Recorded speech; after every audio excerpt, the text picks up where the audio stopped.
장례식장 잡히면 연락 주세요. 저 지금 바빠요. 끊을게요. 아버지가 방금 숨을 거두었다는 소식에도 아들의 목소리는 차갑고 냉정했습니다. 자기야, 뭐해? 사람들 다 기다리잖아. 전화기 너머로는 며느리가 골프를 재촉하는 목소리마저 들려왔죠. 하지만 아들과 며느리는 꿈에도 몰랐습니다. 지금 그들이 선택한 골프 해외여행이 강남 한복판의 1200억짜리 빌딩과 맞바꾼 처절한 대가였다는 사실을 말이죠. 지금부터 한 어머니의 아들을 향한 통쾌하고 처절한 심판이 시작됩니다. 오늘도 사연 끝까지 함께 해주세요. 삐, 고요한 병실안. 남편 박동철의 심장 박동을 알리는 기계음이 규칙적으로 울리고 있었습니다. 김연희는 앙상하게 마른 남편의 손을 잡고 그 소리에 모든 신경을 집중하고 있었죠. 여보, 나 여기 있어. 손이 왜 이렇게 차가워? 내 손 따뜻하지? 연희가 남편에게 속삭이는 순간이었습니다. 규칙적이던 기계음이 갑자기 불규칙적으로 바뀌기 시작했습니다. 삐삐. 연희의 심장이 덜컥 내려앉았습니다. 여보, 왜 그래? 정신 좀 차려봐. 그녀가 다급하게 외치며 침대 옆 호출 버튼을 눌렀습니다. 그 순간 심박계를 알리던 숫자가 급격히 떨어지더니 이내 길고 날카로운 경고음으로 바뀌었습니다. 삐이이이. 연희가 비명을 지를 틈도 없이 병실 문이 거칠게 열렸습니다. 젊은 의사와 간호사가 황급히 뛰어들어왔습니다. 어머님, 잠시만 뒤로 물러나 계세요. 의사가 다급하지만 침착한 목소리로 외쳤습니다. 연희는 넋이 나간 사람처럼 뒷걸음질 쳤습니다. 의사는 재빨리 동철의 눈꺼풀을 뒤집어 동공을 확인하고 간호사는 혈압계를 팔에 감았습니다. 혈압 안 잡힙니다. 간호사의 외침에 의사가 청진기를 동철의 가슴에 가져다 댔습니다. 짧은 침묵이 흘렀습니다. 연희에게는 그 찰나가 영원처럼 느껴졌습니다. 의사는 조용히 청진기를 귀에서 빼고 고개를 저었습니다. 그리고는 동철의 손목을 잡고 맥박을 다시 한번 확인했습니다. 모든 것을 포기한 듯 의사는 천천히 몸을 일으켜 연희를 바라보았습니다. 요란했던 경고음은 어느새 간호사가 꺼둔 상태였죠. 의사가 손목 시계를 확인하며 입을 열었습니다. 운명하셨습니다. 시각은 오후 3시 15분입니다. 의사는 차분하게 사망을 선고한 뒤 연희에게 다가와 고개를 숙였습니다. 고생 많으셨습니다, 어머님. 의사와 간호사가 조용히 병실을 나가고 다시 지독한 정적이 찾아왔습니다. 모든 것이 거짓말 같았습니다. 얼마나 그렇게 앉아 있었을까요? 정막을 깨고 연희의 외투 주머니에서 휴대폰 벨소리가 시끄럽게 울리고 있었습니다. 액정 화면에는 하나뿐인 내 아들 준혁이라는 이름이 반짝이고 있었죠. 여보세요? 엄마. 떨리는 손으로 통화를 누르자마자 수화기 너머로 귀찮음이 가득 묻어나는 아들의 목소리가 들려왔습니다. 아버지, 오늘은 좀 괜찮으세요? 계속 전화했는데 안 받으시길래. 걱정하는 말투였지만 그 안에는 일말의 진심도 담겨 있지 않았습니다. 준혁아. 연희가 간신히 아들의 이름을 불렀지만 슬픔에 잠긴 목소리는 갈라져 제대로 나오지 않았습니다. 엄마, 왜 그래요? 무슨 일 있어요? 아버지, 뭐 잘못되셨어요? 준혁의 목소리가 순간적으로 날카로워졌습니다. 아버지를 향한 걱정이 아니라 자신에게 닥칠 귀찮은 상황에 대한 경계심이었죠. 아버지가 방금 돌아가셨다. 연희는 온 힘을 다해 말했습니다. 전화기 너머에서 잠시 아무 소리도 들리지 않았습니다. 바람 소리와 함께 사람들이 웃고 떠드는 소음만이 희미하게 들려왔죠. 아, 그래요? 이윽고 들려온 아들의 대답은 너무나도 건조했습니다. 엄마, 실은 저희가 지금 해외 출장 중이라서요. 사업 때문에 진짜 중요한 분들 모시고 골프 치고 있는데 이걸 어쩌죠? 그의 말 뒤로 며느리 윤주의 목소리가 전화기를 뚫고 들려왔습니다. 자기야, 뭐해? 사람들 다 기다리잖아. 퍼팅 안 해? 엄마, 일단 알겠고요. 저희도 비행기 표 바로 알아볼 테니까. 장례식장 잡히면 바로 연락 주세요. 그럼 일단 끊을게요. 준혁아, 잠깐만. 연희가 다급하게 아들을 불렀지만 수화기에서는 이미 뚜뚜 하는 차가운 기계음만이 흘러나오고 있었습니다. 연희는 통화가 끊긴 휴대폰을 한참이나 귀에 대고 있었습니다. 그러다 천천히 휴대폰을 내려놓고는 다시 남편의 차가운 손을 잡았습니다. 그녀의 눈에서 흐르던 눈물은 이미 멈춰 있었죠. 여보, 들었어? 우리 아들 목소리. 저 녀석이 저렇게까지 망가질 줄은 정말 몰랐네. 연희가 남편의 손등에 자신의 얼굴을 묻으며 나직이 말했습니다. 슬픔으로 가득했던 연희의 눈빛이 서서히 차갑고 단단하게 변하기 시작했습니다. 당신 말이 맞았어. 우리가 준비한 그 계획. 이제 실행해야 할 때가 온 것 같아. 연희의 눈빛이 차갑게 변했습니다. 슬픔은 여전히 그녀의 가슴을 짓눌렀지만 그 안에서 단단한 결심이 자라나고 있었습니다. 당신이 마지막까지 아들에게 주려던 기회. 준혁이는 그걸 걷어찼어. 이제 어쩔 수 없어. 연희가 남편의 이마에 입을 맞추며 속삭였습니다. 미안해, 여보. 당신 곁을 이렇게 홀로 지켜야 해서. 하지만 약속할게. 당신이 원하던 대로 끝까지 해낼게. 병실 밖에서 간호사가 조심스럽게 문을 두드렸습니다. 연희는 눈물을 닦고 천천히 자리에서 일어났습니다. 바로 그 시각 지구 반대편의 어느 고급 리조트 골프장. 쨍한 햇살이 잘 가꾸어진 녹색 필드 위로 쏟아지고 있었습니다. 통화를 끄는 준혁은 깊은 한숨을 내쉬며 마른 세수를 했습니다. 슬픔보다는 하필 지금이라는 짜증이 역력한 얼굴이었죠. 그는 아무렇지 않은 척 표정을 바꾸고 아내 윤주와 최 회장이 있는 곳으로 걸어갔습니다. 자기야, 무슨 전화길래 그렇게 심각해? 윤주가 다가와 귓속말로 물었습니다. 그녀의 시선은 최 회장에게 향해 있었죠. 아버지가 돌아가셨대. 준혁이 나직이 말했습니다. 뭐, 진짜? 어머나. 윤주의 눈이 순간 커졌지만 슬픔보다는 당혹감이 스쳤습니다. 그녀는 재빨리 최 회장 부부를 힐끗 쳐다보며 목소리를 더욱 낮췄습니다. 세상에, 타이밍도 참. 그래서 최 회장님께는 뭐라고 할 거야? 지금 이 자리에서 빠진다고 하면 이 계약 물 건너가는 거 알지? 그러니까 머리가 아픈 거야. 엄마는 당장이라도 들어오라는 눈치고. 당장? 제정신이야? 아버님이야 연세도 있으시고 계속 편찮으셨잖아. 어느 정도 예상했던 일 아니야? 윤주는 냉정하게 현실을 짚었습니다. 그래도 장례식인데 상주는 있어야지. 당연히 가야지. 안 간다는 게 아니잖아. 순서가 있다는 거지. 윤주가 준혁의 팔을 꽉 잡으며 단호하게 말했습니다. 일단 오늘 라운딩은 무조건 끝내. 저녁 식사까지 완벽하게 마무리하고 내일 아침에 급한 일이 생겨서 먼저 들어가 봐야겠다고 말씀드리는 거야. 갑자기 위독해지셨다고 둘러대면 돼.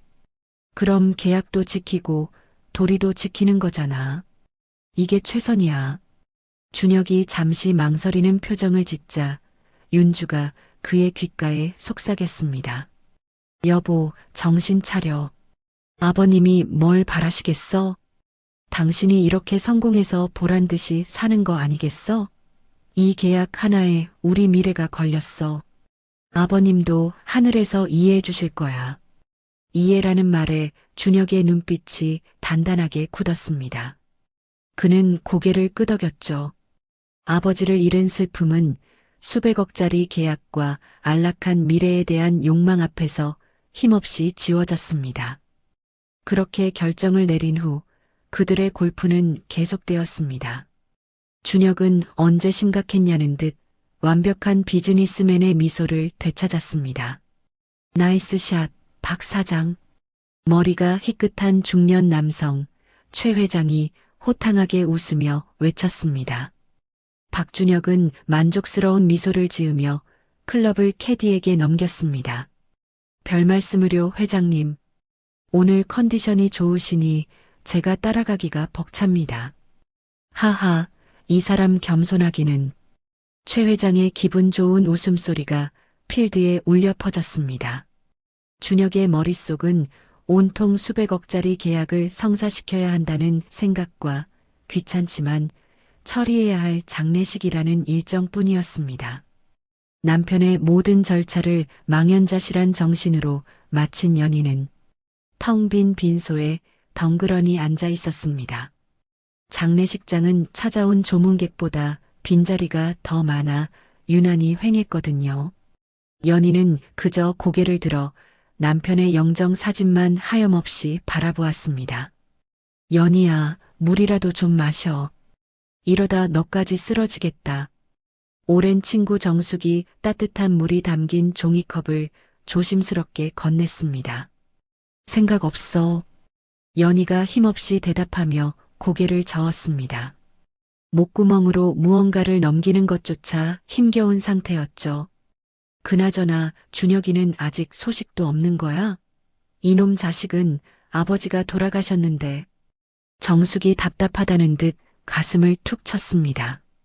해외에 있대. 비행기표 구하는 대로 바로 온다고는 했어. 아버지가 병원에 입원해서 오늘 내일 하고 있는데 해외를 나가? 그때 장례식장 문이 열리며 피곤한 기색이 역력한 아들 준혁과 며느리 윤주가 들어왔습니다. 엄마. 준혁이 아무런 표정 없는 얼굴로 연희에게 다가왔습니다. 그의 뒤를 따르던 윤주는 어깨에 걸친 번쩍이는 명품 가방을 고쳐매며 입을 열었죠. 어머님, 죄송해요. 비행기 표를 급하게 구하느라. 아시잖아요. 준혁 씨 사업에 얼마나 중요한 분들인데요. 그 골프 약속 하나에 몇 억이 왔다 갔다 한다니까요. 골프. 연희의 입에서 나직한 읍조림이 새어나왔습니다. 윤주는 변명을 늘어놓느라 듣지 못한 모양이었습니다. 준혁은 마치 숙제를 해치우듯 아버지의 영정 앞에 기계적으로 절을 올렸습니다. 슬픔이나 그리움은 찾아볼 수 없는 아주 건조한 몸짓이었습니다. 아버지, 언제부터 위독하셨던 거예요? 절을 마친 준혁이 연희의 옆자리에 털썩 앉으며 물었습니다. 3일 전부터 급하게 안 좋아지셨어. 왜 진작 말씀을 안 하셨어요? 준혁의 목소리에는 원망이 섞여 있었습니다. 내가 말했잖니. 네가 바쁘다고 중요한 거래 앞두고 정신없다고 했잖아. 연희의 차분한 대답에 준혁은 머리를 극적이며 시선을 피했습니다. 그 사이 윤주는 빈소 한쪽에 자리를 잡고 앉아 자연스럽게 휴대폰을 꺼내 들었습니다. 화면을 내리며 미간을 찌푸리기도 하고 입가에 희미한 미소를 띠기도 했죠. 윤주야, 지금 여기서 휴대폰 볼 정신이 어디 있니? 보다 못한 연희의 친구 정숙이 한마디 쏘아붙였습니다. 아, 네. 죄송해요, 아줌마. 급한 업무 연락이 와서요.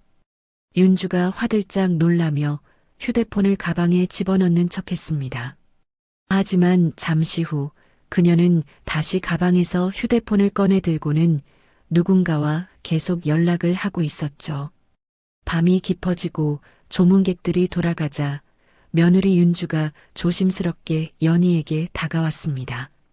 어머니, 저기 드릴 말씀이 있는데요. 뭔데 그러니? 연희가 지친 눈으로 며느리를 바라보았습니다. 장례 비용 말이에요.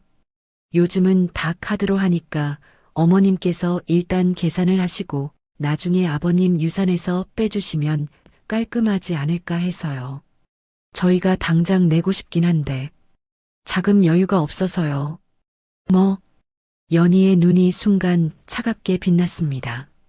지금 내 입에서 나올 소리니 그게 아니, 제 말은 그게 아니라 괜히 복잡하게 하지 말자는 뜻이었어요.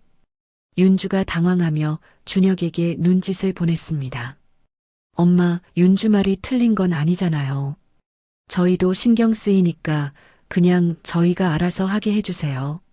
준혁이 마지못해 거들었습니다. 시끄럽다. 내가 알아서 할 테니 신경 꺼라. 연희의 목소리에 서리빨 같은 냉기가 흘렀습니다. 결국 아들 내외는 입을 꾹 다물고 물러섰습니다. 다음 날 아침 빈소에는 연희와 정숙만이 덩그러니 남아 있었습니다.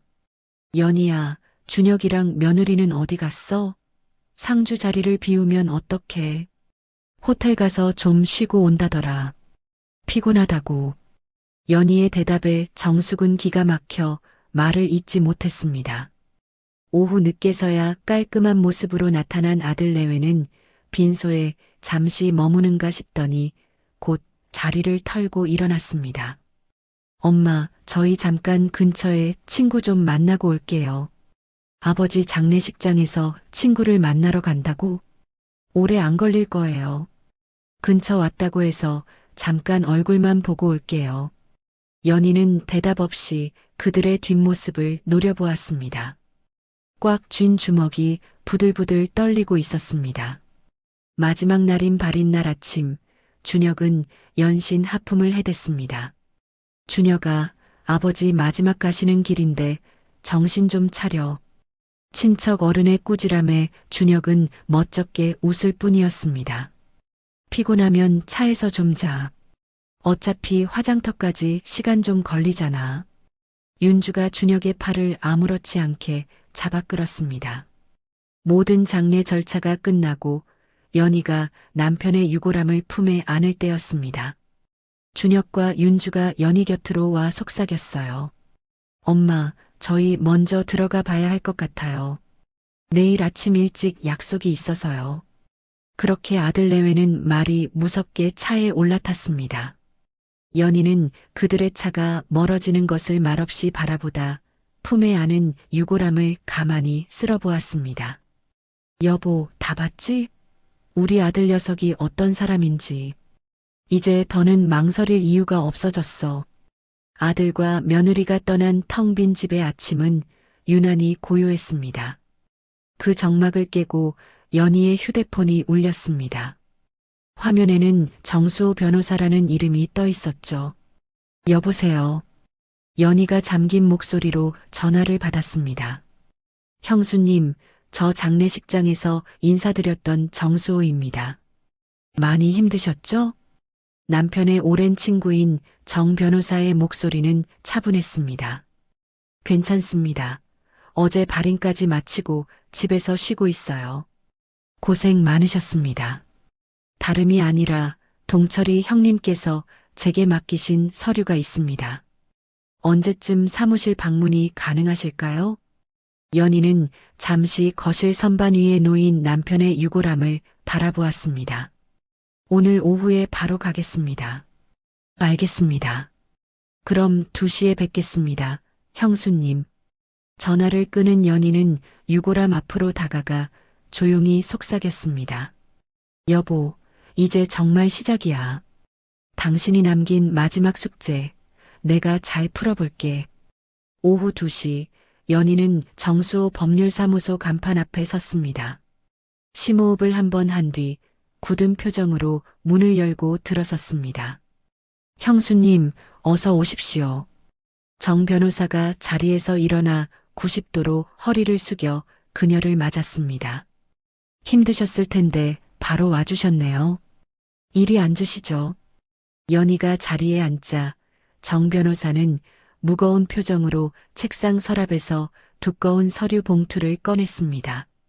동철이 형님께서 돌아가시기 몇 달 전에 제게 이걸 맡기셨습니다.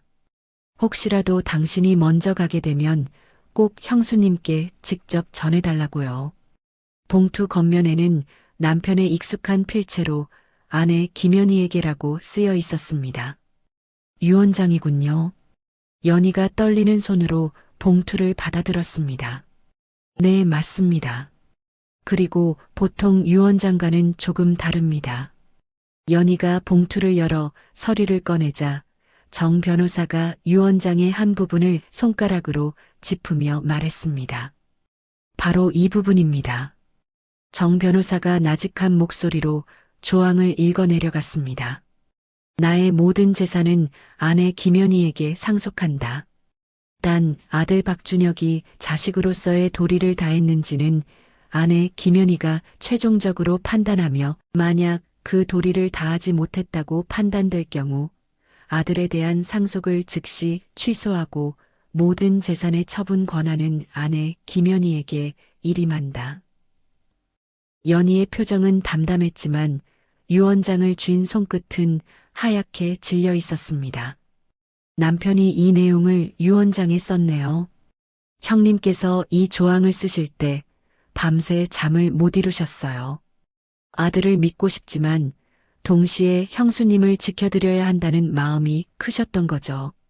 정 변호사의 말에 연희는 고개를 끄덕였습니다. 변호사님, 연희가 유언장을 테이블 위에 내려놓으며 입을 열었습니다. 네, 말씀하십시오. 아들 녀석의 상속 취소하겠습니다. 연희의 목소리에는 한치의 망설임도 없었습니다. 정말 그렇게 하시겠습니까? 한번 결정하시면 다시는 되돌릴 수 없는 일입니다. 네. 준혁이는 자식으로서의 도리를 다하지 않았어요. 아니, 자신의 아버지의 죽음과 장례식마저 철저히 무시했죠. 연희가 정 변호사를 똑바로 바라보며 말했습니다. 그녀의 눈빛을 확인한 정 변호사는 고개를 끄덕였습니다. 근데 증거도 없이 상속 취소가 가능한 건가요? 사실 형님께서 병원에 계실 때 연락을 주셨어요. 그래서 제가 증거를 준비해 두었습니다. 그는 서랍에서 또 다른 파일을 꺼내 연희 앞에 펼쳐 보였습니다. 증거를요? 파일 안에는 통화 기록, 카드 사용 내역서, 골프장 예약 확인서 등 각종 서류가 빼곡했습니다. 준혁 씨가 장례식 당일 골프를 친 증거 자료입니다. 형님께서 병상에 계실 때부터 최악의 경우를 대비해 준비하라고 제게 지시하신 것들입니다. 세상에 남편이. 연희의 목소리가 심하게 떨렸습니다. 자신을 지키기 위해 남편이 얼마나 속을 끓이며 이 모든 것을 준비했는지 느껴졌기 때문이죠. 이 증거들이 있으면 준혁 씨가 나중에 소송을 걸어와도 저희가 100번 이깁니다. 걱정하지 마십시오. 그럼 이제 어떻게 하면 되죠? 우선 유언 집행 절차를 시작하겠습니다. 여기 유언 집행 동의서에 서명만 해주시면 됩니다. 정 변호사가 내민 서류의 연희는 잠시 펜을 든 채 망설였습니다. 아들의 얼굴이 눈앞에 어른거렸습니다. 형수님, 이건 벌을 주는 게 아닙니다. 어쩌면 형님과 형수님께서 준혁 씨에게 주시는 마지막 가르침이겠죠. 정 변호사의 말에 연희의 눈빛이 다시 단단해졌습니다. 그녀는 더 이상 망설이지 않고 서류에 자신의 이름을 또박또박 적어 내려갔습니다. 고맙습니다, 변호사님. 남편의 마지막 가는 길, 이렇게까지 도와주셔서요. 40년 지기인데 이 정도는 당연히 해드려야죠. 정 변호사가 씁쓸하게 웃었습니다. 사무실을 나선 연희의 얼굴 위로 차가운 바람이 스쳤습니다. 그녀는 구름 한 점 없이 맑은 가을 하늘을 올려다보았습니다. 여보, 나 잘하고 있는 거 맞지? 변호사 사무실을 다녀온 뒤로 며칠이 흘렀습니다. 연희는 거실 소파에 앉아 낡은 앨범을 펼쳐보고 있었죠. 남편과 함께 웃던 젊은 날의 사진들을 보니 헛헛한 마음에 실소가 터져 나왔습니다. 그때 요란하게 초인종이 울렸습니다. 누구세요? 연희가 현관문을 열자 잔뜩 멋을 부린 아들 준혁과 며느리 윤주가 서 있었습니다. 엄마, 집에 계셨네요. 어쩐 일이냐, 이 시간에. 연희는 애써 반갑지 않은 표정을 감추며 문을 열어주었습니다. 어머니, 안녕하세요. 집이 좀 많이 낡았네요. 윤주는 거실로 들어서자마자 낡은 가구와 벽지를 훑어보며 대놓고 말했습니다. 그녀의 어깨에는 어김없이 번쩍이는 명품 가방이 걸려 있었죠. 엄마, 아버지 돌아가시고 혼자 계신데 괜찮으세요? 준혁이 소파에 앉으며 물었습니다. 그럭저럭 지낸다. 혼자 계시면 적적하실 텐데 요새는 시설 좋은 요양원도 많대요. 친구분들도 사귀시고. 윤주가 끼어들며 아무렇지도 않게 말했습니다. 연희는 기가 막혔지만 일단 모르는 척 되물었습니다. 요양원? 네. 저희가 좋은 데로 알아봐 드릴까요? 그것도 다 효도라고 하더라고요. 됐다. 나는 내 집이 제일 편해. 연희가 쌀쌀맞게 대답하자 준혁이 눈치를 보며 본론을 꺼냈습니다. 엄마, 저기 아버지가 남기신 재산 말이에요. 재산은 왜? 연희가 앨범을 탁 소리나게 덮으며 아들을 쳐다봤습니다.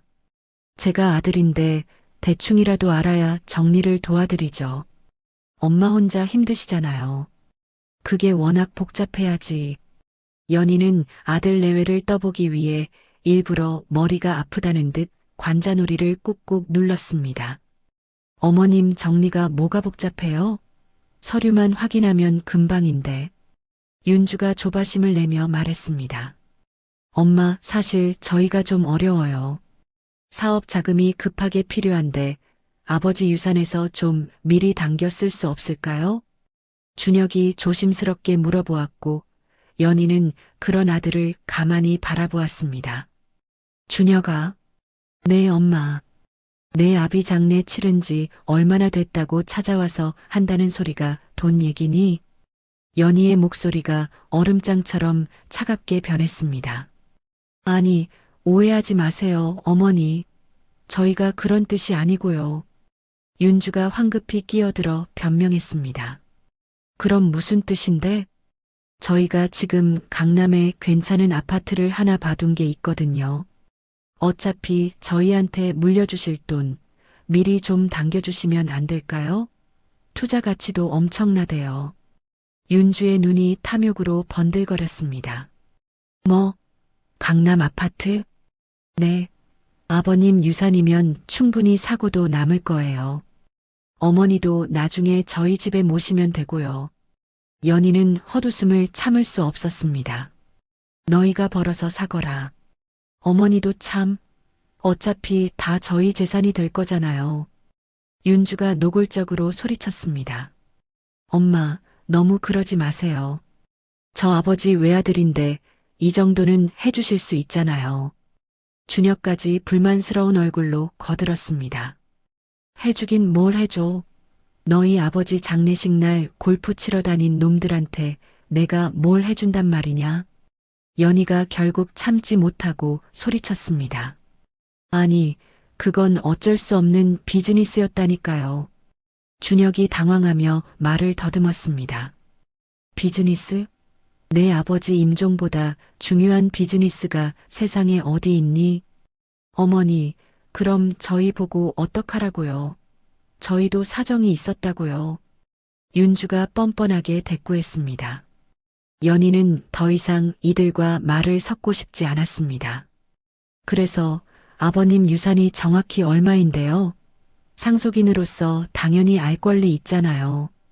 윤주가 악을 쓰듯 물었습니다. 권리? 상속인? 그런 권리는 줄 사람이 마음이 있어야 생기는 거란다. 난 준 적이 없는데. 연희가 자리에서 일어나 현관문을 활짝 열었습니다. 그만하고 돌아가라. 나 피곤하다. 엄마, 왜 이러세요, 정말? 나가. 당장. 연희의 단호한 태도에 준혁과 윤주는 마지못해 자리에서 일어났습니다. 알겠어요. 가요. 대신 재산 정리되는 대로 바로 연락 주세요. 꼭이요. 윤주가 마지막까지 소리치고는 밖으로 나갔습니다. 문이 닫히자 연희는 그 자리에 주저앉았습니다. 여보, 봤죠? 저것들이 노리는 게 뭔지. 연희가 남편의 유골함을 보며 중얼거렸습니다. 그녀는 곧바로 휴대폰을 들어 정 변호사에게 전화를 걸었습니다. 변호사님, 저예요. 준비는 잘 되어가고 있나요? 네, 형수님. 다음 주면 모든 절차가 끝납니다. 근데 목소리가 왜 이렇게 안 좋으세요? 혹시 무슨 일 있으셨습니까? 정 변호사의 목소리에는 걱정이 묻어 있었습니다. 방금 준혁이 내외가 다녀갔어요. 재산 내놓으라고 아주 난리도 아니네요. 예상했던 바입니다. 절대 흔들리시면 안 됩니다. 형수님. 걱정 마세요. 이제 마음 정했으니까. 연희가 전화를 끊고 창밖을 바라보았습니다. 그래, 어디 한번 실컷 기대해 보거라. 너희가 무엇을 잃게 될지는 꿈에도 모르고 있겠지. 그녀의 눈빛이 서늘하게 빛나고 있었습니다. 아들 내외가 휩쓸고 간 자리는 폭풍이라도 맞은 듯 어지러웠습니다. 연희는 떨리는 손으로 먼지 쌓인 낡은 앨범을 꺼내 들었죠. 한 장 한 장 앨범을 넘기자 행복했지만 너무나도 가난했던 시절이 고스란히 펼쳐졌습니다. 앨범의 첫 페이지, 동이분식이라는 작은 간판 앞에서 환하게 웃고 있는 젊은 시절의 자신과 남편이 있었습니다. 동철, 연희가 기름에서 한 자씩 따서 만든 이름이었죠. 참, 젊었네, 우리. 연희가 사진 속 남편의 얼굴을 가만히 쓰다듬었습니다. 사진 속 시간은 1980년대 초 서울의 한 작은 골목이었습니다. 여보, 손님 오셨어요. 갓 26살의 연희가 비좁은 주방에서 목청껏 외쳤습니다. 알았어, 금방 나가. 남편 동철이 앞치마를 두르며 홀로 뛰어나갔죠. 어서 오세요. 뭐 드릴까요? 떡볶이 1인분이랑 김밥 한 줄만 주세요. 네, 금방 해드릴게요. 동철은 주방으로 들어와 연희와 함께 분주하게 음식을 만들었습니다. 여보, 오늘 장사 괜찮은데? 이 정도면 이번 달 가게 월세는 걱정 없겠어. 그치? 연희가 콧노래를 부르며 떡볶이를 볶았습니다. 그러게 말이야. 우리 정말 열심히 살면 언젠가는 이 작은 가게도 넓힐 수 있겠지? 동철이 김밥을 썰며 대답했습니다. 그렇게 희망을 이야기하던 어느 날 연희는 동철에게 수줍게 말했습니다. 여보, 저기, 나 임신했대. 칼질을 하던 동철의 손이 그대로 멎었습니다. 정말? 정말이야? 응. 오늘 병원 갔다 왔어. 동철은 앞치마에 손을 닦는 둥 마는 둥 하더니 연희를 와락 끌어안았습니다. 고마워, 여보. 정말 고마워. 그렇게 아들 준혁이 태어났습니다. 연희는 앨범 다음 장에 끼워진 갓난아기인 준혁을 안고 찍은 사진을 보았습니다. 내 아들. 참 예뻤는데. 눈물이 핑 돌았죠. 준혁은 부모의 사랑을 듬뿍 받으며 밝고 건강하게 자랐습니다. 엄마, 아빠, 저 유치원에서 그림 그리기 1등 했어요. 5살 준혁이 고사리 같은 손으로 상장을 흔들며 가게로 뛰어들어왔습니다. 아이고, 우리 아들. 세상에 정말이네. 연희는 준혁을 번쩍 안아 올려 볼에 뽀뽀를 했습니다. 역시 우리 아들이야. 아빠가 오늘 준혁이 좋아하는 돈가스 사줄게. 와, 진짜요? 아빠 최고. 준혁은 부모의 자랑이었고 세상 그 무엇과도 바꿀 수 없는 보물이었습니다. 하지만 아들이 고등학생이 되면서부터 모든 것이 조금씩 어긋나기 시작했습니다. 엄마, 저 영어 학원 좀 보내주세요. 친구들은 다 다닌단 말이에요. 학원비가 비쌀 텐데 알았어. 아빠랑 상의해 볼게. 부부는 아들의 교육을 위해 밤낮 없이 일했습니다. 대학생이 된 준혁의 요구는 점점 더 커져만 갔습니다. 어느 날 준혁이 친구들을 집에 데리고 왔죠. 친구들이 돌아가자마자 준혁은 잔뜩 굳은 얼굴로 연희에게 말했습니다. 엄마, 다음부터는 제 친구들 집에 부르지 마세요. 왜? 무슨 일 있었니? 친구들이 뭐라 해? 연희의 가슴이 철렁 내려앉았습니다. 아니요, 그냥 우리 집 너무 좁고 창피해요. 뭐? 창피해? 친구들은 다 강남에 있는 큰 아파트 사는데 우리는 이게 뭐예요?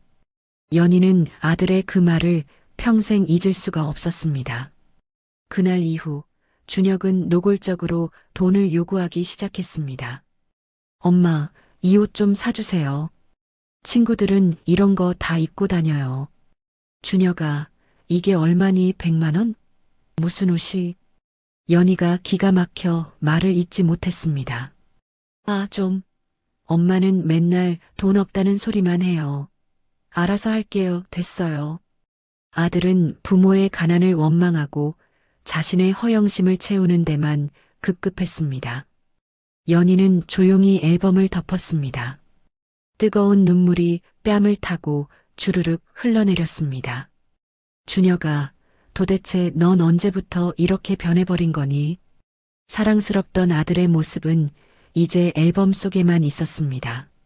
눈물 젖은 손으로 앨범을 넘기자 아들의 얼굴에 낯선 행복감이 서려 있는 사진이 눈에 들어왔습니다. 대학교 4학년 준혁이 처음으로 여자친구를 소개하겠다고 말했던 그날이었죠. 그때까지만 해도 연희는 아들의 사랑을 진심으로 축복할 준비가 되어 있었습니다. 엄마, 아빠, 드릴 말씀이 있어요. 저녁 식사를 마친 준혁이 쭈뼛거리며 입을 열었습니다. 뭔데 그래, 아들? 동철이 신문을 내려놓고 아들을 바라보았습니다. 제가 만나는 사람이 있어요. 다음 주 주말에 집에 데리고 오려고요. 어머나, 여자친구. 연희의 얼굴에 환한 미소가 번졌습니다. 네. 그런데 너무 잘해주려고 애쓰지는 마세요. 그냥 평소처럼요. 준혁의 이상한 당부에 연희와 동철은 고개를 갸웃했지만 대수롭지 않게 넘겼습니다. 일주일 후 준혁은 윤주를 데리고 집에 왔습니다. 안녕하세요. 윤주는 고개만 까딱하며 형식적으로 인사했습니다. 그녀의 머리부터 발끝까지는 누가 봐도 값비싼 명품들로 휘감겨 있었죠. 어서 와요. 준혁이한테 얘기 많이 들었어요. 연희가 반갑게 손을 잡으려 했지만 윤주는 슬쩍 손을 빼며 거실을 훑어보았습니다. 그녀의 눈에는 노골적인 실망감이 가득했습니다. 집이 좀 오래됐네요. 박물관 같아요. 그 말에 동철과 연희의 얼굴이 순간 굳었습니다. 우리가 오래 살아서 정이 들어서 그래요. 동철이 애써 웃으며 말했지만 분위기는 이미 싸늘했습니다. 연희는 정성껏 준비한 떡볶이와 김밥, 튀김을 내왔습니다. 준혁이가 우리 집 떡볶이를 제일 좋아해요. 윤주 씨도 어서 먹어봐요. 전 이런 밀가루 음식 안 먹어요. 살쪄서. 윤주는 젓가락을 들 생각도 않고 테이블 위에 놓인 휴대폰만 만지작거렸습니다. 저기, 윤주 씨 부모님은 어떤 분들이신가요? 어색한 분위기를 깨려 동철이 물었습니다. 아버지는 강남에서 병원 하시고요. 어머니는 작은 사업체 운영하세요. 그러시구나. 훌륭하시네. 저희 집은 고생 같은 거랑은 거리가 멀어서요. 윤주의 말에는 날이 서 있었습니다. 연희와 동철은 더 이상 아무 말도 할 수 없었죠. 결국 윤주는 음식을 한 입도 먹지 않고 자리에서 일어났습니다. 그들이 돌아가자마자 연희는 동철에게 말했습니다. 여보, 저 아가씨 아무래도 이상해. 우리 준혁이랑은 안 어울리는 것 같은데. 내 말이 그 말이야. 사람 눈을 아래로 내려다보는 게 아주 버릇이 없어. 며칠 후 동철은 아들을 앉혀놓고 조심스럽게 말을 꺼냈습니다. 준혁아, 윤주 씨 말인데 내 생각에는 내 짝이 아닌 것 같다. 또 그 소리세요? 윤주가 좀 솔직해서 그렇죠. 뭐가 문제인데요? 준혁의 얼굴이 삽시간에 굳어졌습니다. 솔직한 것과 무례한 것은 다른 문제야. 그리고 엄마가 보기엔 그 아가씨가 너보다 다른 것에 더 관심이 많은 것 같더구나. 연희가 조심스럽게 거들었습니다. 다른 거요?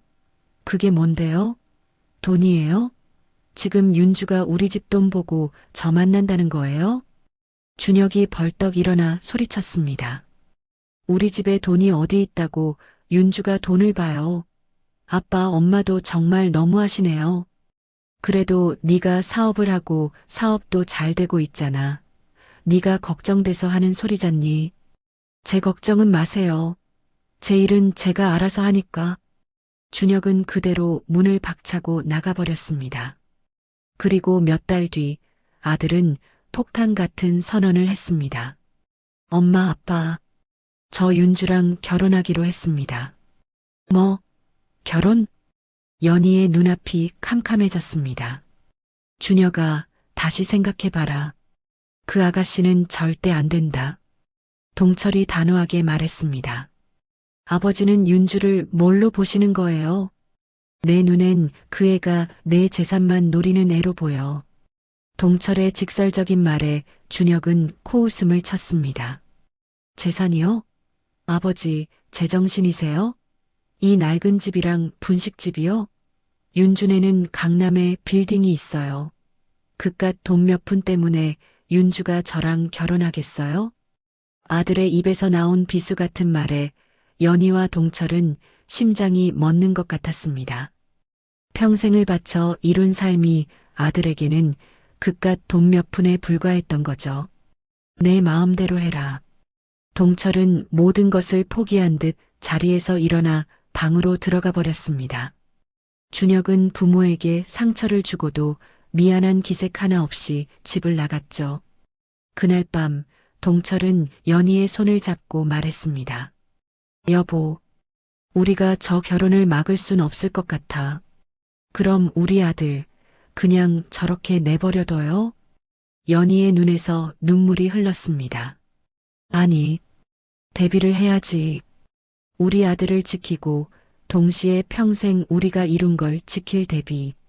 남편의 눈빛은 그 어느 때보다 깊고 단단했습니다.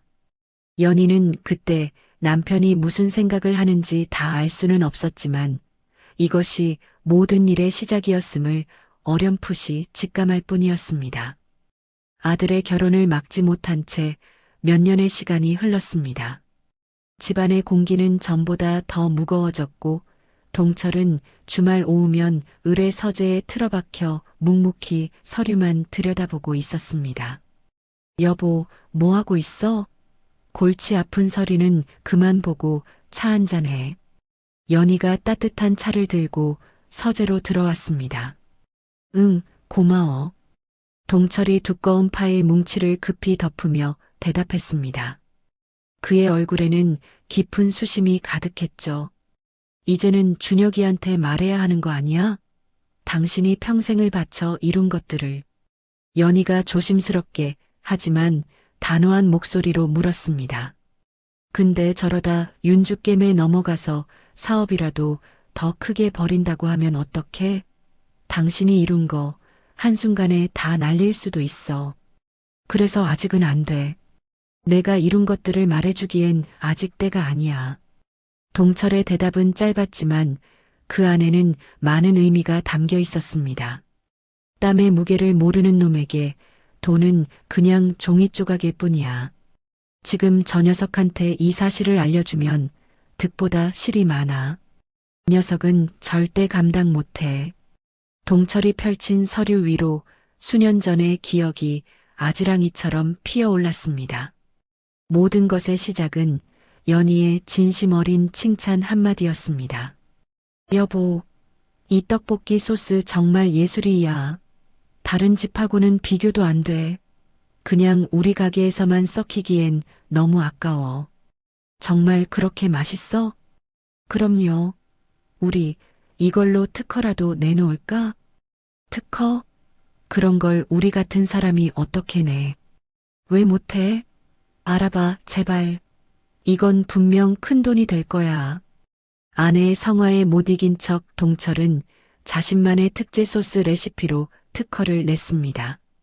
몇 년 후 양복을 빼입은 사람들이 작은 분식집을 찾아왔습니다.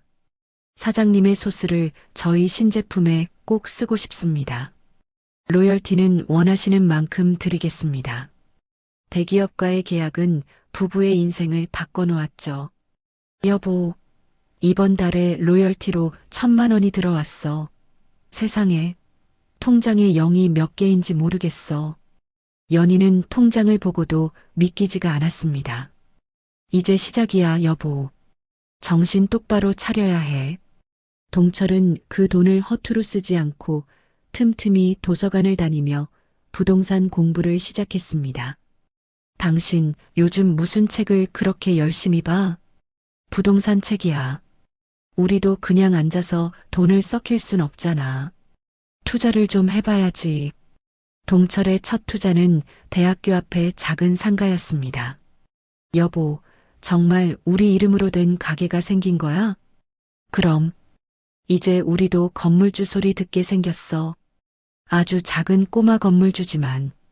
첫 월세가 들어오던 날 부부는 밤새 잠을 이루지 못했습니다. 동철의 투자는 연이어 성공했습니다. 상가 하나가 둘이 되고 둘이 넷이 되었죠.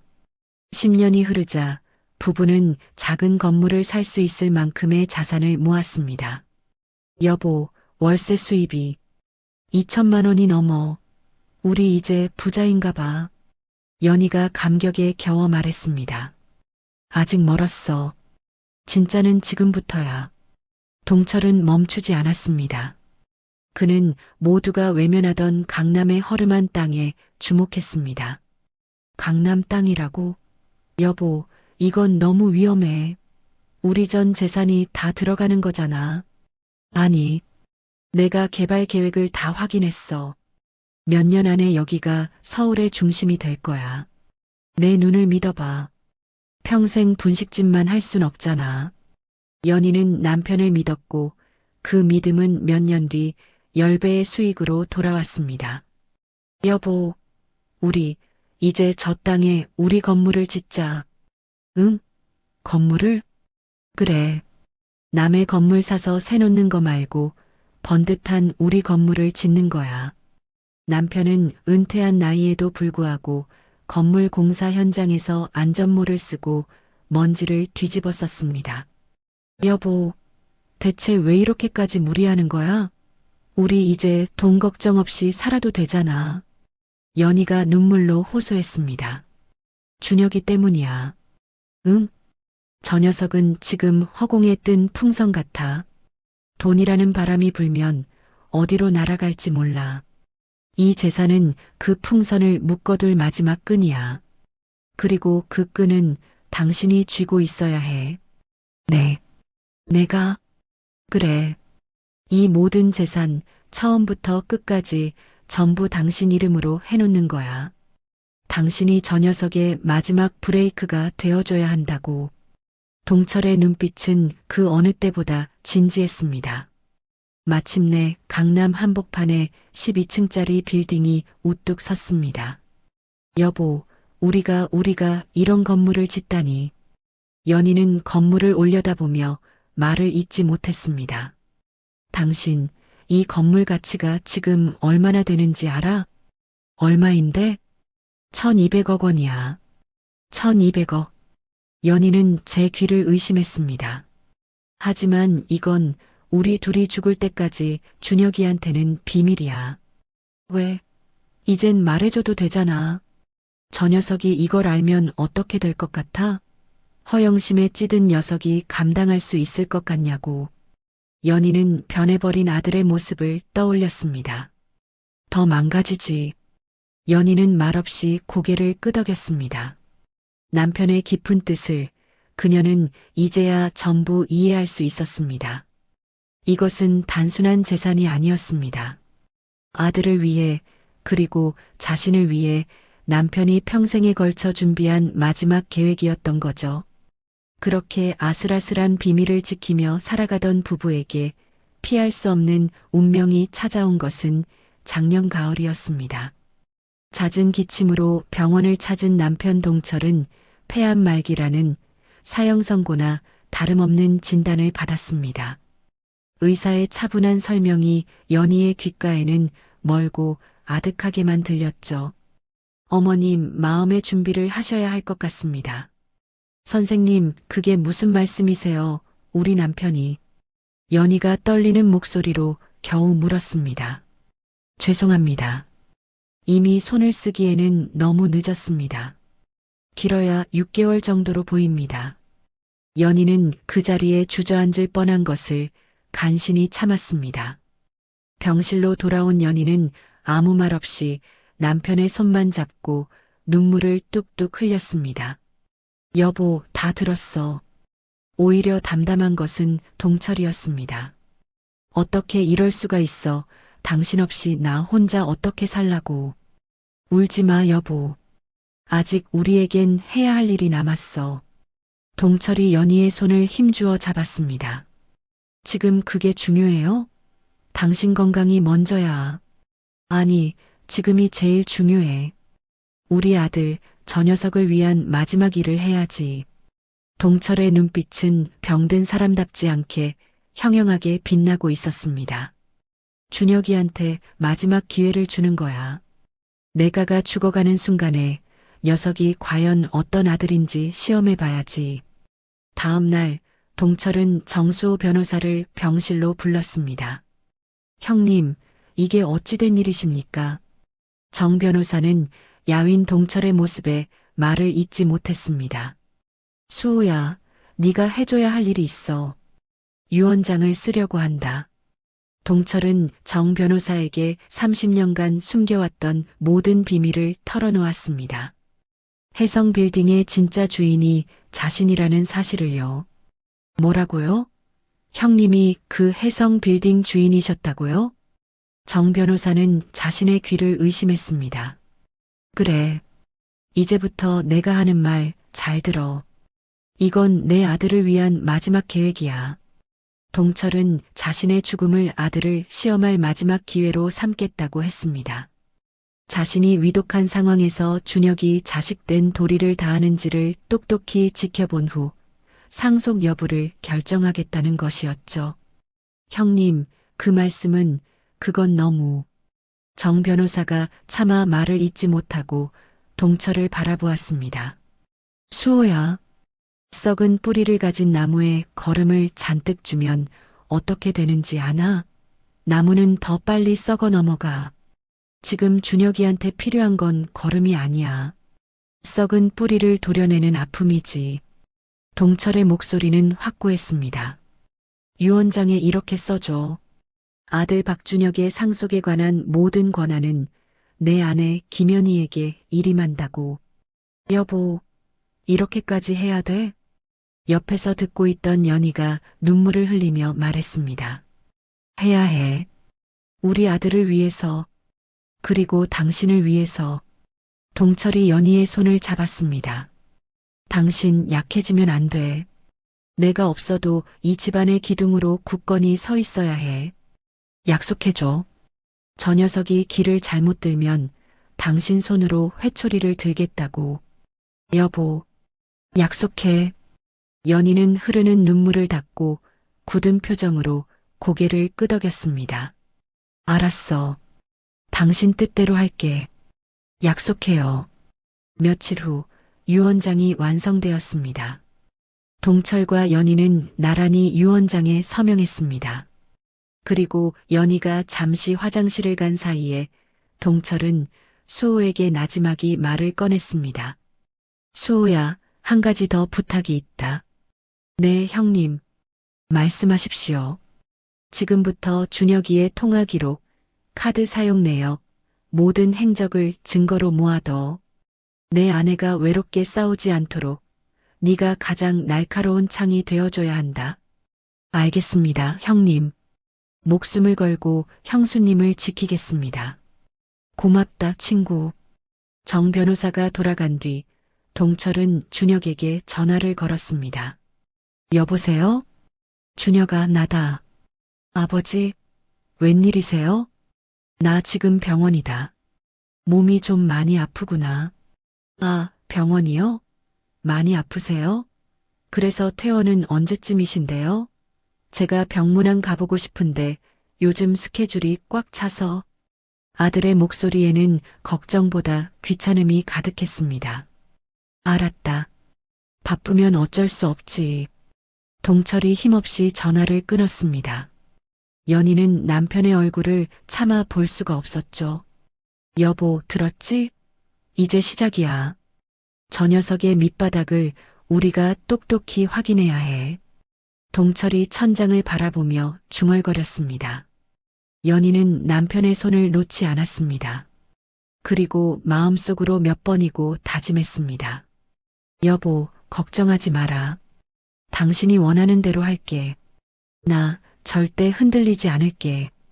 창밖으로 차가운 겨울 해가 서서히 지고 있었습니다. 남편을 떠나보낸 지 어느덧 2달이 흘렀습니다. 연희의 시간은 남편의 죽음과 함께 멈춘 듯 했지만 세상은 아무 일 없다는 듯이 흘러가고 있었죠. 이제 연희는 더 이상 낡은 집 소파에 앉아 앨범만 들추는 여인이 아니었습니다. 그녀는 남편이 평생을 바쳐 이룩한 해성 빌딩의 회장실 의자에 앉아 낯선 서류들을 하나하나 익혀나가는 중이었습니다. 사모님, 아니 회장님. 이번 달 임대료 모두 입금 완료된 내역입니다. 관리소장이 깍듯하게 허리를 숙이며 서류를 건넸습니다. 고맙습니다, 소장님. 건물에 별다른 문제는 없고요. 연희의 말투는 부드러웠지만 그 안에는 무게감이 실려 있었죠. 네, 걱정 마십시오.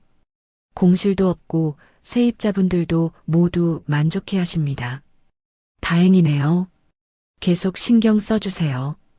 연희가 고개를 끄덕이며 서류를 살펴보던 그때 휴대폰이 비명처럼 울렸습니다.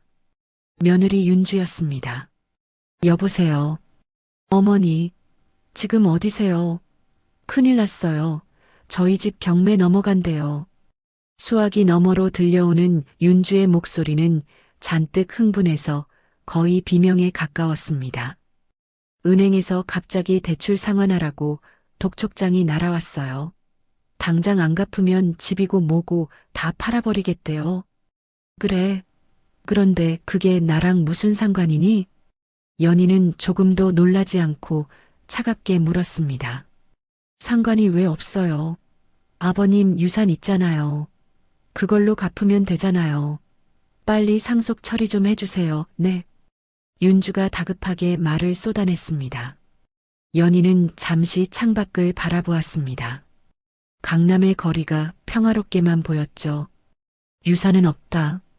네. 뭐라고요? 지금 장난하세요? 너희 아버지가 남긴 유산은 단 한 푼도 없어. 말도 안 돼요. 거짓말하지 마세요. 분명히 있을 거예요. 없다니까. 연희가 단호하게 말하고 전화를 끊었습니다. 고요해진 사무실 안 연희는 다시 서류로 눈을 돌렸지만 예상대로 30분도 채 되지 않아 이번엔 아들에게서 전화가 왔습니다. 엄마. 준혁의 목소리는 다급함을 넘어 격양되어 있었습니다. 윤주한테 다 들었어요. 유산이 없다니 그게 대체 무슨 소리예요? 내 귀로 들은 그대로다. 아버지가 남긴 재산은 없다. 거짓말. 아버지가 평생 분식집 하면서 모은 돈이 다 어디 갔는데요? 집은요. 이 집도 있잖아요. 그 집은 처음부터 내 명의였다. 그러니 상속 재산이 아니야. 그럼 통장은요? 아버지 통장에 있던 돈은요? 그것도 전부 내 명의로 되어 있어. 연희의 차분한 대답에 준혁은 말을 잃은 듯 했습니다. 엄마, 저 지금 사업도 망하고 대출금도 갚아야 해서 죽겠다고요. 이 아들 길거리에서 굶어 죽는 꼴 보고 싶으세요? 준혁이 거의 울먹이며 애원했습니다. 굶어 죽진 않겠지. 내 멀쩡한 두 손 두 발은 덧다 뭐하니? 내 아버지는 그 손으로 평생을 일했다. 죄송해요. 제가 다 잘못했어요. 그러니까 제발 한 번만 도와주세요. 듣기 싫은 소리구나. 너희 아버지가 유언장을 남겼다. 연희가 아들의 말을 잘랐습니다. 유언장이요? 그래. 아들이 자식으로서의 도리를 다하지 못했다고 판단될 시 상속을 취소할 모든 권한을 나에게 준다고 똑똑히 적혀 있어. 수화기 너머로 준혁이 숨을 멈추는 소리가 들렸습니다. 그래서 나는 내 아비의 뜻에 따라 내 상속을 취소했다. 이미 법적으로 모든 절차는 끝났어. 엄마, 그럴 순 없어요. 이건 무효야. 제가 인정 못해요. 인정하고 말고는 네가 정하는 게 아니다. 법대로 해봐라. 하지만 소용없을 게다. 연희는 그대로 전화를 끊어버렸습니다. 다음 날 연희의 집 현관문이 부서져라 울렸습니다. 엄마, 문 좀 열어보세요. 엄마. 문을 열자 초췌한 모습의 준혁과 윤주가 서 있었습니다. 다시 생각해 주세요, 엄마. 네, 제발이요. 준혁이 애원하며 무릎을 꿇었습니다. 어머니, 저희 정말 이대로는 길바닥에 나앉아요. 제발 살려주세요. 윤주도 옆에서 눈물을 흘리며 애원했죠. 너희가 자초한 일이다. 궁지에 몰린 윤주가 악을 쓰기 시작했습니다. 알았어요. 저희가 잘못했다고요. 하지만 이대로는 못 물러나요. 어머니, 이렇게 나오시면 저희도 가만 안 있어요. 법이든 뭐든 할 수 있는 건 다 할 거예요. 윤주가 선전포고를 하듯 소리쳤습니다. 그래, 어디 한번 해보거라. 법이 과연 누구 편을 들어주는지. 연희의 입가에 차가운 미소가 걸렸습니다. 두고 보세요. 반드시 후회하게 해드릴 테니까. 윤주는 준혁을 일으켜 세우고는 뒤도 돌아보지 않고 가버렸습니다. 쿵! 문이 닫히자 연희는 그 자리에 주저앉았습니다. 아들 내외가 법적으로 대응하겠다며 소란을 피운 지 일주일이 지났습니다. 연희는 정 변호사의 사무실에 앉아 예상했던 다음 단계를 차분히 기다리고 있었죠. 회장님, 예상대로 어제 내용 증명이 도착했습니다. 정 변호사가 책상 위에 서류를 가리키며 무거운 표정으로 입을 열었습니다. 준혁 씨가 정식으로 유류분 반환 청구 소송을 제기했더군요. 올 것이 왔네요. 연희가 씁쓸하게 웃으며 차를 한 모금 마셨습니다. 어떻게 대응할까요? 저희가 질 싸움은 아니지 않습니까? 연희의 말에 정 변호사는 고개를 끄덕였습니다. 그때 사무실 문이 벌컥 열리며 준혁과 윤주가 기세등등한 표정으로 들어섰습니다. 엄마, 여기 계실 줄 알았어요. 어쩐 일이냐? 이제는 노크도 없이 들어오는구나. 연희가 조금도 동요하지 않고 침착하게 물었습니다. 어머니, 저희가 변호사님께 다 알아보고 왔어요. 윤주가 승리감에 도취된 목소리로 외쳤습니다. 뭘 알아봤다는 게냐? 아무리 어머니께서 유언장으로 상속을 취소했어도 아들에게는 법적으로 보장된 최소 상속분이 있다고요. 그걸 유류분이라고 한대요. 윤주가 마치 대단한 비밀이라도 알아낸 것처럼 의기양양하게 말했습니다. 그러니까 아버지 재산의 일부는 무조건 저희가 받게 되어 있다고요. 이제 아시겠어요? 그래서 소송까지 걸었다지. 연희의 말에 준혁이 소리쳤습니다. 당연하죠. 이건 저희의 법적 권리니까요. 권리라. 연희가 조용히 웃음을 터뜨렸습니다. 지금 웃음이 나오세요? 아가, 너희는 시작부터 단단히 잘못 짚었어. 연희의 말에 윤주의 표정이 굳었습니다. 그때까지 조용히 있던 정 변호사가 서류 하나를 꺼내 테이블 위로 밀었습니다. 소송을 제기하셨으니 고 박동철 회장님의 전체 재산 목록부터 확인해야겠군요. 그게 뭡니까? 준혁이 신경질적으로 서류를 집어들었습니다. 해성빌딩 등기부등본입니다. 해성빌딩이요? 강남에 있는 그 빌딩이 저희랑 무슨 상관인데요? 소유주가 누구 이름으로 되어 있는지 잘 보시죠. 정 변호사의 말에 준혁과 윤주의 시선이 서류의 한 곳에 꽂혔습니다. 소유주, 김연희? 준혁의 눈이 지진이라도 난 듯 흔들렸습니다. 네, 현재 시세로 약 1200억 원 정도 되는 건물입니다. 저 1200억? 준혁과 윤주의 입이 떡 벌어졌습니다. 믿을 수 없다는 듯 서류와 연희의 얼굴을 번갈아 쳐다볼 뿐이었죠. 엄마, 우리 집에 이런 돈이 있었어요? 있었지. 순간 윤주의 얼굴이 탐욕으로 환하게 빛났습니다. 어머니, 그럼 저희 유류분이 600억. 준혁 씨, 우리 몫이 600억이래. 안 될걸. 연희가 그 모습에 고개를 저으며 말했습니다. 왜요? 법으로 보장된 권리인데요. 이 건물은 상속 재산이 아니기 때문이지. 정 변호사가 결정타를 날리듯 또 다른 서류를 꺼내 보였습니다. 이건 5년 전 작성된 증여 계약서입니다. 고 박동철 회장님께서 살아생전에 해성빌딩의 모든 소유권을 김연희 회장님께 합법적으로 증여하셨습니다. 증여세까지 완납한 서류죠. 네.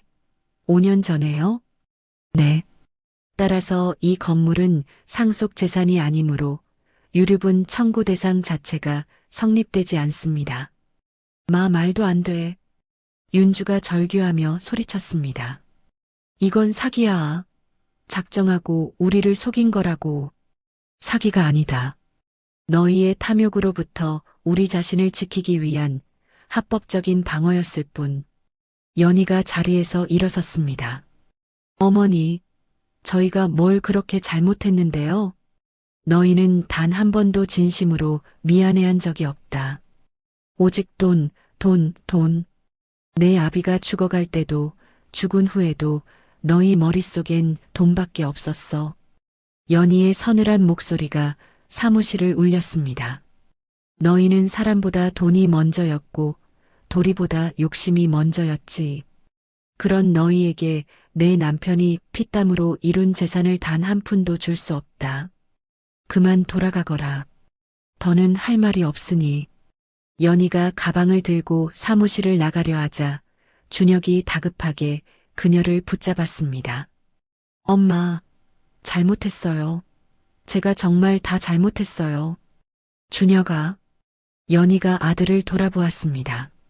네가 진정으로 뉘우치고 내 힘으로 땀 흘려 돈을 버는 사람이 된다면 그때 다시 이야기하자. 하지만 지금은 아니다. 연희는 아들의 손을 뿌리치고 사무실을 나갔습니다. 준혁과 윤주는 그 자리에 망연자실한 채 서 있었습니다. 두 분, 저도 할 말은 다 했습니다. 이만 나가주시죠. 정 변호사가 차갑게 문을 가리켰습니다. 힘없이 복도로 나온 윤주가 도끼 서린 눈으로 준혁에게 말했습니다. 이대로 끝낼 순 없어. 분명 다른 방법이 있을 거야. 이미 모든 것을 잃었음에도 그들은 여전히 탐욕의 끈을 놓지 못하고 있었습니다. 결국 아들 내외는 탐욕의 끈을 놓지 못했고 2달 뒤 연희는 법정에 서게 되었습니다. 재판정의 공기는 얼음장처럼 차가웠죠. 준혁과 윤주는 새로 선임한 제법 이름 있는 변호사와 함께 원고석에 앉아 있었습니다. 그들의 얼굴에는 승리를 확신하는 미소마저 감돌았습니다. 존경하는 재판장님, 사건의 쟁점은 명확합니다. 준혁 측 변호사가 자신감 넘치는 목소리로 변론을 시작했습니다. 피고 측은 해성빌딩이 5년 전 증여된 재산이라 주장하지만 이는 명백히 유류분 제도를 잠탈하기 위한 악의적인 재산 은닉 행위입니다. 따라서 해당 증여는 무효이며 마땅히 상속 재산에 포함되어야 합니다. 그의 주장은 제법 논리정연했습니다. 설령 100번 양보하여 증여가 합법이라 인정한다 하더라도 고인 명의의 주택과 예금 등 명백한 상속 재산이 남아 있습니다. 원고는 고인의 유일한 아들로서 이 재산에 대한 유류분을 보장받을 법적 권리가 있습니다. 그때 정 변호사가 조용히 자리에서 일어났습니다. 존경하는 재판장님, 원고 측 변호인의 주장은 일부는 맞고 일부는 틀렸습니다. 어떤 점이 그렇습니까? 원고 측의 주장대로 고인 명의의 주택과 예금은 상속 재산이 맞습니다. 저희도 인정하는 바입니다. 그 말에 준혁과 윤주의 얼굴에 화색이 돌았습니다. 역시 법은 우리 편이야. 하지만 원고 측이 아주 중요한 사실을 간과하고 있습니다. 정 변호사가 서류 가방에서 두꺼운 파일을 꺼내 들었습니다. 고인께서는 재산만 남기신 게 아닙니다. 무슨 말씀이십니까? 판사가 의아한 표정으로 물었습니다. 고 박동철 회장님께서는 생전에 사업 확장 자금 명목으로 배우자인 김현희 회장님께 총 500억 원의 채무를 지셨습니다. 이것은 공증까지 모두 마친 합법적인 채무증서입니다. 정 변호사가 판사에게 서류를 제출했습니다. 법정 안의 모든 사람들이 숨을 죽였습니다.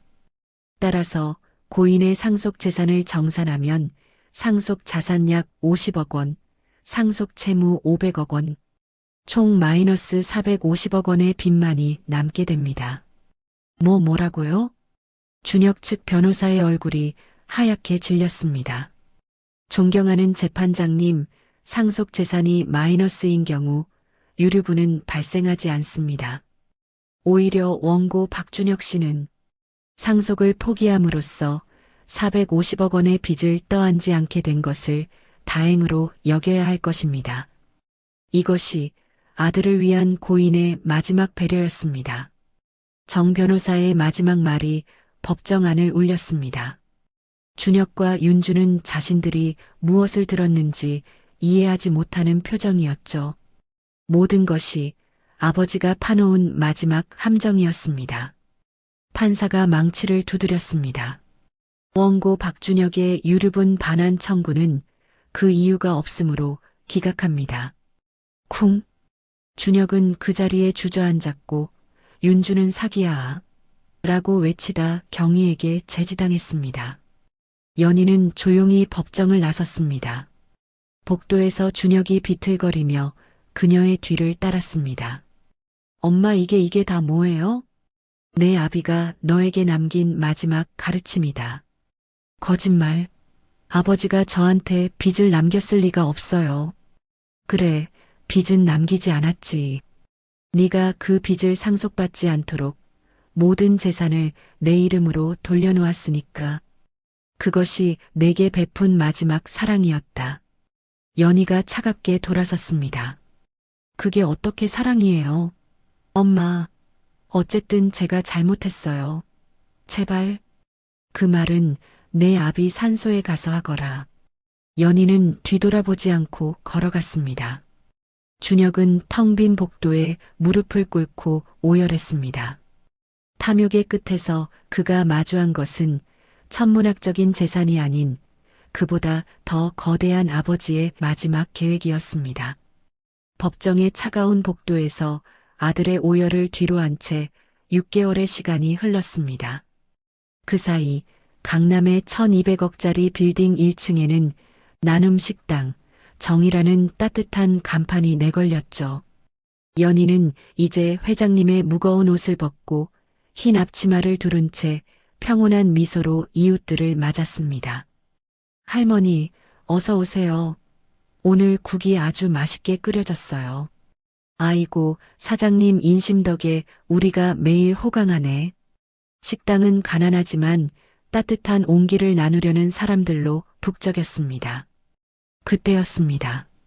식당 문이 조심스럽게 열리고 남루한 행색의 남녀 한 쌍이 들어섰습니다. 주변을 살피며 구석진 자리로 향하는 두 사람의 모습에 배식을 하던 연희의 손이 순간 멈칫했습니다. 아들 준혁과 며느리 윤주였습니다.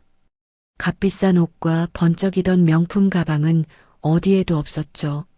세상 모든 고생을 다 짊어진 듯 지치고 야윈 얼굴이었습니다. 연희는 잠시 그들을 바라보다 아무 말 없이 갓 지은 밥과 뜨거운 국을 쟁반에 담았습니다. 그리고 천천히 아들 내외가 앉은 테이블로 걸어갔습니다. 쟁반을 내려놓는 소리에 고개를 든 준혁의 눈이 커졌습니다. 어머마. 윤주 또한 사색이 되어 연희를 바라보았습니다. 많이들 먹어라. 시장할 테니. 연희는 아무렇지 않은 듯 담담하게 말하고는 주방으로 돌아갔습니다. 두 사람은 한참 동안 숟가락을 들지 못했습니다. 이게 다 당신 때문이야. 윤주가 끓어오르는 분노를 참지 못하고 나직이 쏘아붙였습니다. 뭐? 당신이 엄마를 제대로 설득했어야지. 멍청하게 무릎이나 꿇고 우는 게 다였잖아. 너는 뭐 잘한 거 있어? 네가 옆에서 계속 돈거리면서 부추기니까 이 꼴이 된 거 아니야. 준혁도 지지 않고 받아쳤습니다. 두 사람의 언성은 점점 높아졌습니다. 그래서 그깟 돈에 넘어가서 아버님 임종도 안 지킨 게 누구더라? 당신 아니야? 이게 진짜 너야말로 장례식장에서 휴대폰만 보면서 희죽거렸잖아. 돈 계산하느라 바쁘셨겠지. 주변 사람들이 수군거리며 그들을 쳐다보기 시작했습니다. 내가 누구 때문에 그 고생을 했는데 당신같이 능력 없는 남자 만나서 내 인생이 이게 뭐야. 뭐 능력 없는 남자? 너야말로 돈만 보고 결혼한 주제에. 두 사람은 서로의 과거를 들추며 추악한 본색을 드러내기 시작했습니다. 따뜻했던 식당의 공기는 순식간에 싸늘하게 얼어붙었죠. 거기까지 해라.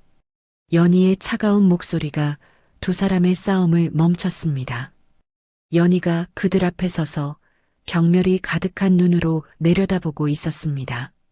여기가 어디라고 와서 행패냐? 엄마, 그게 아니라 나가거라.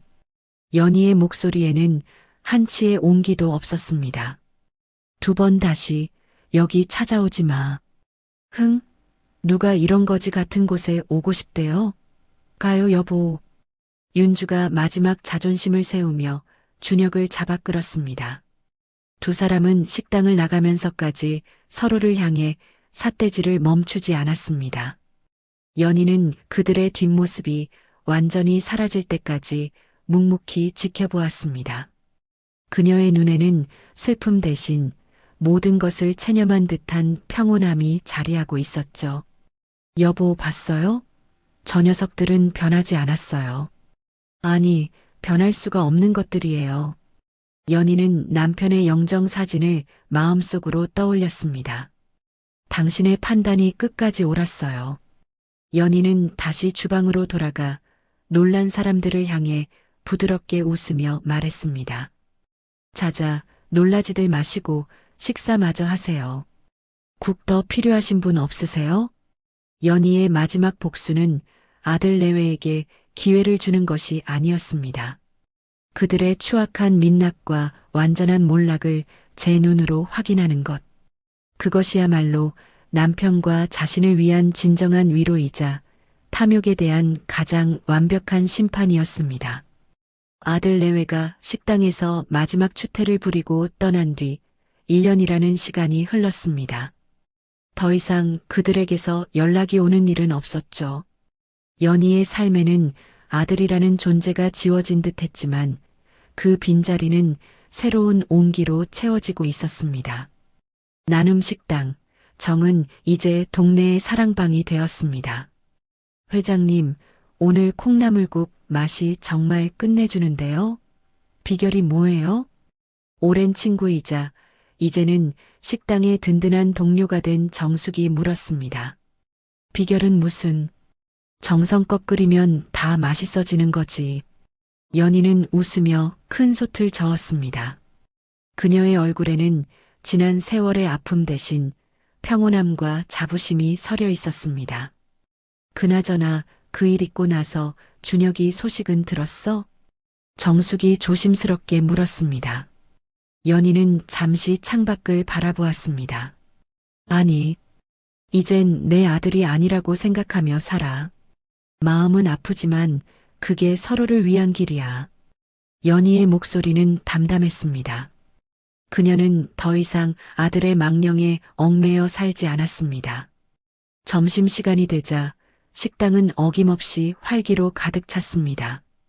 연희는 배식대 앞에서 사람들에게 따뜻한 밥을 퍼주었습니다. 많이 드시고 힘내세요. 사장님 덕분에 저희가 매일 밥 굶지 않고 살아요. 정말 감사합니다. 어린아이의 손을 잡은 젊은 엄마가 연희의 손을 꼭 잡으며 말했습니다. 그 진심 어린 인사에 연희는 가슴이 뭉클해지는 것을 느꼈습니다. 여보, 보고 있어요? 당신이 남긴 유산이 이렇게 쓰이고 있어요. 연희는 마음속으로 남편에게 말했습니다. 피 한 방울 섞이지 않은 이웃들에게 따뜻한 밥 한 끼로 말이에요. 준혁이는 끝내 받지 못했지만 당신의 따뜻한 마음은 이렇게 세상에 남았네요. 그날 저녁 연희는 홀로 해성빌딩 옥상에 올랐습니다. 남편의 사진이 놓인 작은 제단 앞에 국화 한 송이를 바쳤습니다. 여보, 오늘 하루도 잘 보냈어요. 당신이 있었으면 참 좋아했을 텐데. 연희는 서울의 야경을 내려다보았습니다. 수많은 불빛들이 별처럼 반짝이고 있었습니다. 이제야 알겠어요. 당신이 왜 그토록 이 일을 원했는지, 왜 저에게 모든 것을 맡기고 떠났는지요. 아들을 잃은 슬픔은 여전했지만 그 슬픔을 이겨낼 더 큰 사랑을 연희는 매일 배우고 있었습니다. 당신이 남긴 진짜 유산은 돈이 아니었어요. 이렇게 함께 나누고 서로를 보듬으며 살아가는 따뜻한 마음이었어요. 시원한 밤바람이 그녀의 뺨을 스쳤습니다. 마치 남편이 곁에서 그녀의 눈물을 닦아주는 것만 같았죠. 고마워요, 여보. 당신 덕분에 제가 살아가야 할 이유를 찾았어요. 이 온기를 지키면서 당신 목까지 더 열심히 살아갈게요. 연희는 더 이상 울지 않았습니다. 그녀의 얼굴에 잔잔한 미소가 피어올랐습니다. 남편이 남긴 진정한 유산은 아들을 향한 차가운 복수가 아닌 세상을 향한 뜨거운 사랑으로 피어나고 있었습니다. 오늘 이야기 어떠셨나요? 혹시 끝까지 함께 해주신 분이 계시다면 잘 들었다고 댓글 하나만 남겨주세요. 여러분에게도 따뜻하고 빛나는 날들이 찾아올 거예요. 구독과 좋아요는 다음 이야기를 이어가는 큰 힘이 됩니다. 지금까지 오늘도 사연이었습니다. 더 깊고 따뜻한 이야기로 다시 찾아뵐게요. 편안한 하루 보내세요. 감사합니다.